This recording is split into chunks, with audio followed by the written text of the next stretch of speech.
ഷഫീഖാടെ വീട്ടിൽ താജിക്കാടെ വീട്ടിൽ എല്ലാ പലഹാരങ്ങളും കൊണ്ടുവരും ഞങ്ങൾക്ക് നോമ്പറക്കുള്ള എയർപോർട്ടിൽ നിന്നാണ് നോമ്പറ. വളരെ സംഭവം ആ കാര്യത്തിൽ ഞാൻ വടകരയിലൊക്കെ പോകുമ്പോ ഇവരെ വീട്ടിൽ പോകുന്നത് മെയിനായിട്ട് ഈ പലഹാരം. കൊല്ലങ്ങളായിട്ട് റെജില ഉണ്ടാക്കുന്ന ഫുഡ് ഈ 29ാമത്തെ 28ാമത്തെ നോമ്പിന് ഉറപ്പാ തുറക്കുന്ന നേരം എയർപോർട്ടിൽ നിന്ന് കഴിക്കലുണ്ട്. രണ്ടെണ്ണോ നല്ലെണ്ണോ ഇത് വീട്ടിൽ നിന്ന് കൊണ്ടുവരും പലതും. അത് നല്ല അതേ കൈപ്പുണ്യം തന്നെയാണ്. വടകരക്കാരി തന്നെയാണ് എൻ്റെ ഭാര്യ. പിന്നെ സലീം ഇപ്പൊ പറഞ്ഞ് നോമ്പുറക്കുന്ന സമയത്ത് ആദ്യം വെള്ളം കുടിച്ച് ഫ്രൂട്ട്സ് കഴിച്ച് പൊരികടികളൊക്കെ കഴിച്ച് പിന്നെ മഗ്‌രിബ് നിസ്കരിച്ചു രണ്ടാമത് ഞാൻ എനിക്ക് തോന്നുകയാണേ അള്ളാഹ്ക്ക് ഒരു അബദ്ധം പറ്റിയേക്കും. റമദാൻ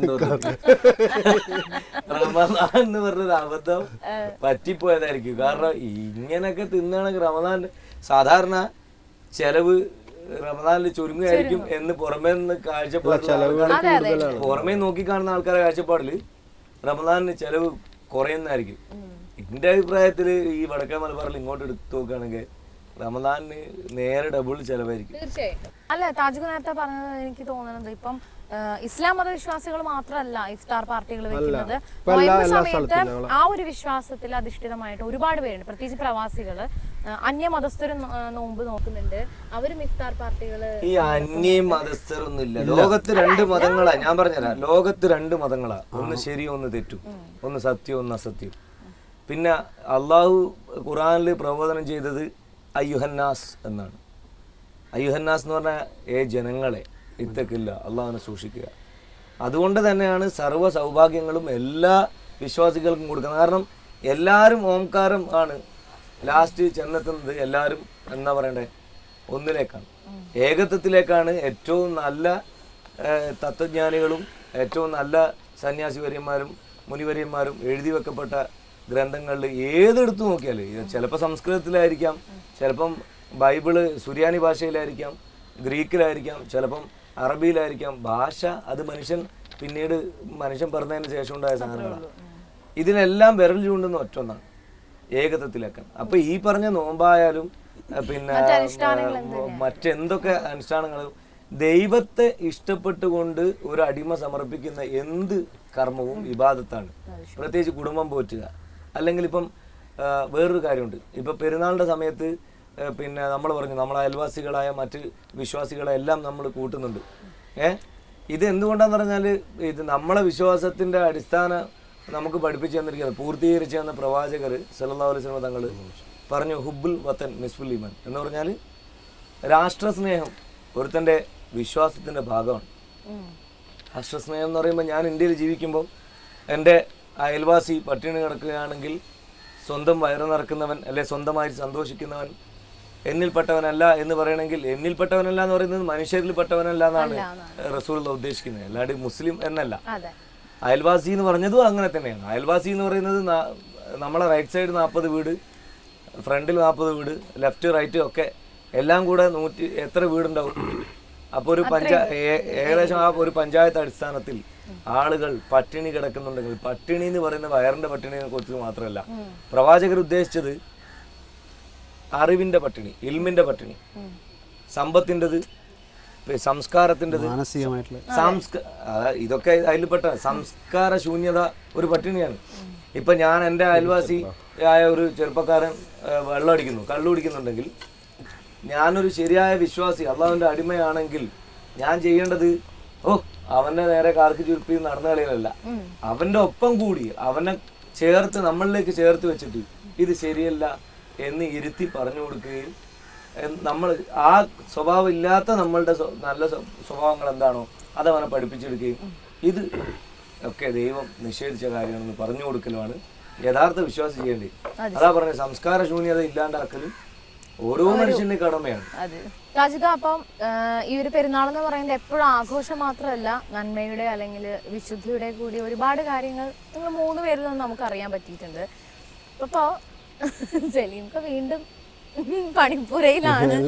എന്നാല് ഞാൻ താജിക്കോട് ചോദിക്കണേ, പെരുന്നാളിന്റെ സമയത്താണോ അല്ലെങ്കിൽ നോമ്പിന്റെ സമയത്താണോ പെരുന്നാൾ കഴിഞ്ഞിട്ടാണോ ഏറ്റവും കൂടുതൽ വെയിറ്റ് കൂടുന്നത്? വെയിറ്റ് മീൻസ് ശരീരഭാരം.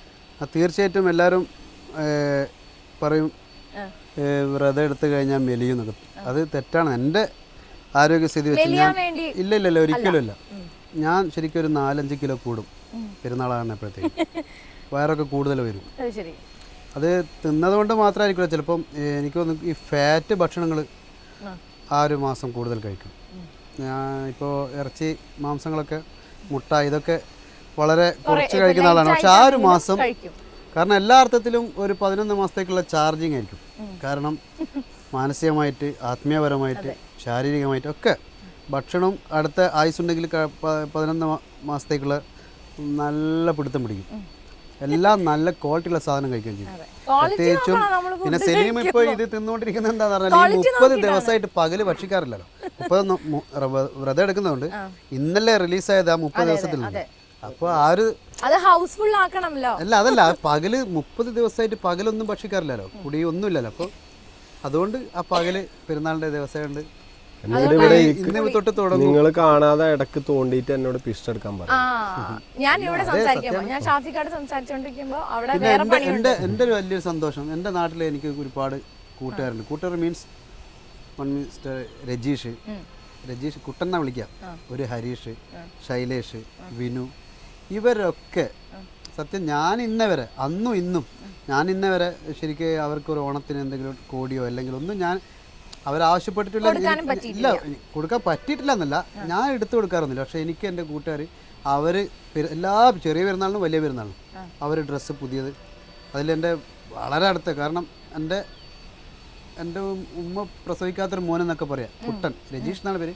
എൻ്റെ കുടുംബത്തിലും നാട്ടുകാർക്കും എല്ലാവർക്കും അവന് ഭയങ്കര ഇഷ്ടമാണ്. അവന് വ്രതം എടുക്കും, ഈ ഹരീഷൻ വ്രതം എടുക്കും. അപ്പോൾ അവരൊക്കെ ശരിക്കും പറഞ്ഞാൽ ഞങ്ങളെ നാട്ടിലെല്ലാ മുസ്ലിംസുകളുടെ ഇടയിൽ എല്ലാവർക്കും ഇവരെ ഭയങ്കര സ്വീകാര്യമാണ്. ഇതുകൊണ്ട് മാത്രമല്ല, അത്രയും കോമൺ ആയിട്ട് ഞങ്ങളുടെ ഇടയിൽ തന്നെ ഉണ്ടാവും എല്ലാ കാര്യത്തിലും. അത് മരിച്ച വീട്ടിലായാലും ശരി. അപ്പോൾ ഇവര് ഭയങ്കര ഞങ്ങളെക്കാൾ ആവേശമായിരിക്കും.